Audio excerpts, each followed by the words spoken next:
C'est-à-dire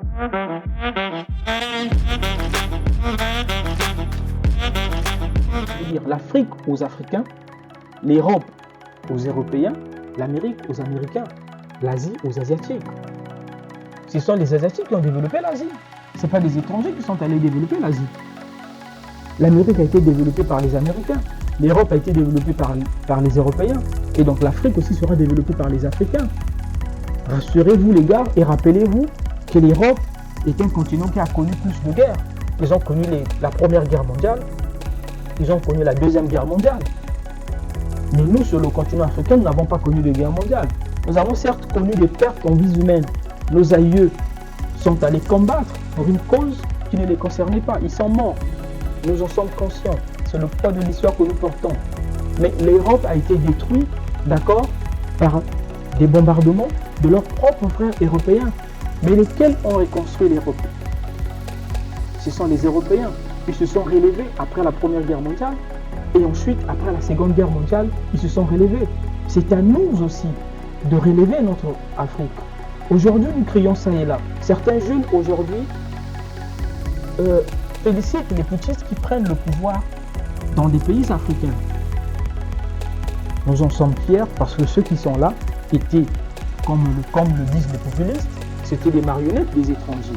D'accord, nous comprenons l'idée. Mais aujourd'hui, ceux qui prennent le pouvoir, nous voulons les voir, nous mettre en priorité. Parce que ces vieux vont passer. Ces vieux vont partir. Ils sont pour la plupart à la fin de leur vie. Nous devons les remplacer. Mais si aujourd'hui nous ne sommes pas assez solides, nous ne sommes pas solides mentalement, psychologiquement, physiquement, intellectuellement, nous ne sommes pas assez compétents, pensez-vous que nous serons à même de remplacer ces vieux qui pour la plupart vont partir, qui pour la plupart vont bientôt quitter la scène? Même s'ils ne quittent pas la scène parce qu'ils auront perdu des élections, ils veulent s'accaparer du pouvoir, mais le temps aura eu raison d'eux. Ils ne vont pas régner éternellement. Nous en avons connu certains qui se sont appelés même Seko. En lingala, cela veut dire éternellement. Mais après, ils sont partis. Le temps a eu raison d'eux. Donc, le temps est le meilleur juge qui place chaque roi sur son trône et chaque clown dans son cirque. Donc, c'est à vous de prendre votre vie en jeu. Tout se joue maintenant. Ce n'est pas demain, c'est maintenant que ça se joue. Aujourd'hui, vos habitudes, vos comportements, ce que vous faites tous les jours de votre vie détermine ce que vous serez demain. Si vous passez votre temps à vous entraîner parce que vous êtes footballeur, il y a de fortes chances que vous gagniez un championnat demain. Personne ne gagne la Coupe du Monde au hasard. Personne ne gagne les Jeux Olympiques au hasard. Personne n'obtient un master au hasard. Personne ne gagne quoi que ce soit au hasard. Vous devez, mais sérieusement, vous devez vous entraîner, vous devez vous prendre en charge et vous engager sur des projets qui vous passionnent pour que, à votre tour, vous puissiez enfin réussir et vivre la vie de vos rêves. Et ne pas laisser les autres venir vous dire et vous donner des conditions et vous dire comment est-ce que vous devez marcher. N'ayez pas peur de prendre des initiatives. N'ayez pas peur d'être jugé. Si vous échouez, ce n'est pas grave. Relevez-vous et avancez. Faites-le comme j'ai toujours coutume de le dire. Ce n'est pas des mots qui viennent de moi.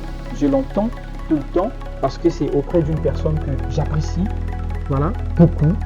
Pour moi, que je trouve un modèle intellectuel. Voilà, comme il a toujours dit, faites les choses sans complexe, sans condescendance et sans complaisance. N'ayez pas peur de choquer. Non.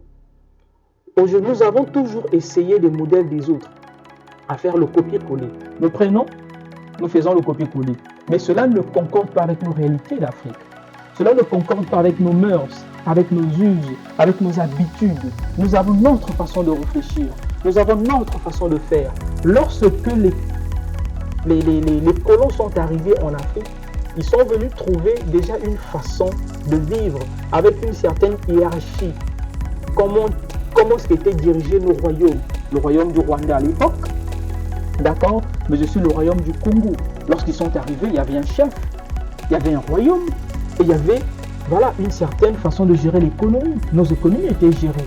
Donc nous pouvons repartir à ces méthodes de travail pour pouvoir prendre cela et aujourd'hui appliquer ce concept dans la réalité d'aujourd'hui.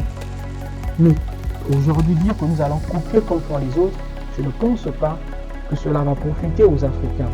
Si tu ne l'as pas encore fait, pense à t'abonner, à liker et activer la cloche de notification. Cela nous fera du bien et cela nous donnera encore beaucoup plus de zèle à avancer, voilà, dans la production de ce type de contenu. Donc les gars, pour vous engager sur les opportunités qui s'offrent à vous, vous devez rester vous-même, d'accord? Ne pas vivre selon un certain nom, ne pas vivre selon voilà, un certain concept. Vous devez toujours faire les choses par vous-même et vous engager sur votre propre voie, vous engager sur votre propre chemin et réfléchir par vous-même. Nous sommes arrivés à la fin de notre vidéo.